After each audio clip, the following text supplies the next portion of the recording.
सोलापूर जिल्ह्यात मागील आठवड्यापासून सुरू असलेल्या मान्सूनपूर्व अवकाळी पावसाने शेतकऱ्यांचे मोठे आर्थिक नुकसान केले आहे।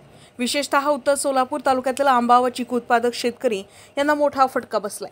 गेल्या 8 ते 10 दिवसांपासून जोरदार वादळी वाऱ्यासह पावसाची बॅटिंग सुरू आहे। यामुळे उत्तर सोलापूर तालुक्यातील अनेक आंबा बागा अक्षरशः आडव्या झाल्या।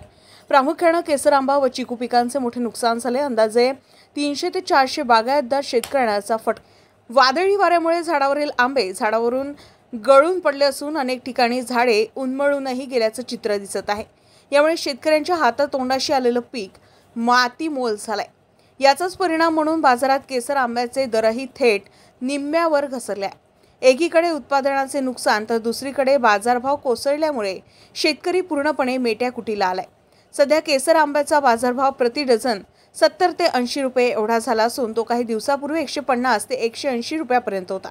शेतकऱ्यांनी शासनाकडे तात्काळ पंचनामे करून नुकसान भरपाई देण्याची मागणी केली आहे। यासोबतच पावसामुळे बागायत क्षेत्रात पिकांना रोगराईचा धोका निर्माण झाल्याने तांत्रिक मदत व औषध पुरवठाही तातडीने मिळावा अशी मागणी पुढे येत आहे। केशर बाग आहे, साधारणतः काय नुकसान झाले आणि अवकाळी पावसाचा आंबा फळ उत्पादकांना काय फटका बसतोय? नाही, यावर्षी हवामानात जो काय बदल झाला आणि लवकर पावसाला सुरुवात झाली, वाऱ्याला सुरुवात झाली, वादळ वारं पाऊस या तिन्ही गोष्टींनी झाडाचं नुकसान झालं, आंब्याचं पडझड झाली, झाडाचीही पडझड झाली, समोर दिसते तुम्हाला।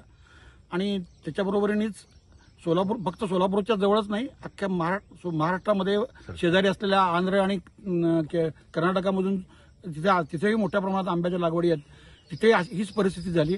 त्यामुळे अचानकपणे मोठ्या प्रमाणात माल सोलापूरच्या मार्केटमध्ये आला आणि जे नॉर्मली साधारण 90-100 रुपये किलो चांगल्यात चांगला भाव यावर्षीचा 165 रुपये किलो असा केशरचा भाव मिळालेला आहे सुरुवातीचा 3 आठवड्यापूर्वी।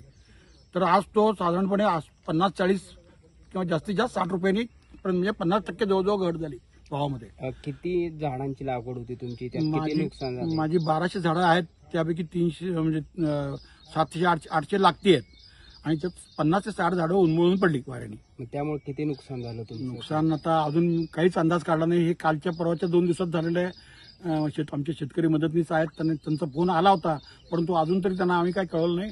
प्रत्यक्ष बघून मग त्यांना कळवू। ओके। क्या आप इंटीरियर के बारे में सोच रहे हैं पर डिजाइन फाइनल नहीं कर पा रहे? होम इंटीरियर या ऑफिस इंटीरियर, किसी भी डिजाइन आइडिया को रियलिटी में कैसे बदले, आज हम ये जानेंगे इंडस्ट्री एक्सपर्ट्स से। हमारी कंपनी जो है डिजाइन ब्यूरो, उसमें interior designing, renovation, architectural design, landscaping end renovation, furnitures, ये सारे जॉब्स हमारे यहाँ होते हैं और पिछले 20 साल से हम लोग इस फील्ड में हैं। और इसमें 2 से 3 कैटेगरी आप इसको डिवाइड कर सकते हैं, जिसमें कि हम रेसिडेंशियल बोलते हैं, कमर्शियल बोलते हैं और रिनोवेशंस बोल सकते हैं। बेसिकली क्लाइंट्स की नीड्स को अंडरस्टैंड करना, सो नीड बेस्ड एनालिसिस हमारे यहाँ होता है।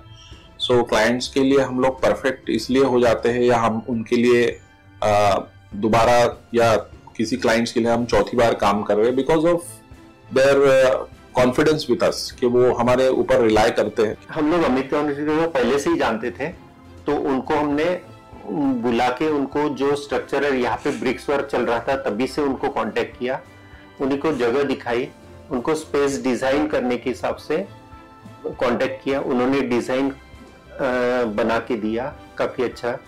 जो भी उसमें जो भी चेंजेस थे उनको वर्कआउट किया हमने। जब जो मटेरियल लेना था वो साथ में हमारे आए, सिलेक्शन के लिए आए। वो जो भी सारा सिलेक्शन उन्होंने काफी अच्छे से करवाया। जो भी उसके बाद में जो एक्सपेक्ट था उससे ज्यादा बेटर ऑफिस उन्होंने बनवाया। बजट अगर आपका लिमिटेड है तो लिमिटेड बजट में भी आप एक अच्छा इंटीरियर कर सकते हैं, ये हमारा विश्वास है। और हमारे क्लाइंट्स के लिए हम वही दे रहे हैं और उसी से हमारा क्लाइंटल बड़ा है। हर क्लाइंट की एक अलग स्टोरी होती है, उनका एक अलग रिक्वायरमेंट्स होता है। कई बार ये सारा मिस आउट हो जाता है, हम अपने डिजाइन उन पे लाते हैं, वो नहीं होना चाहिए। उनको क्या चाहिए वो हम डिलीवर कर सकते हैं, बस वो उनके बारे में हमको समझना पड़ेगा। तो हमारे इसमें हम एक ही बोलते हैं कि ड्रीम कम्स ट्रू। आप ड्रीम देख रहे हो, हम उनको फुलफिल करेंगे, वो हमारी रिस्पॉन्सिबिलिटी है।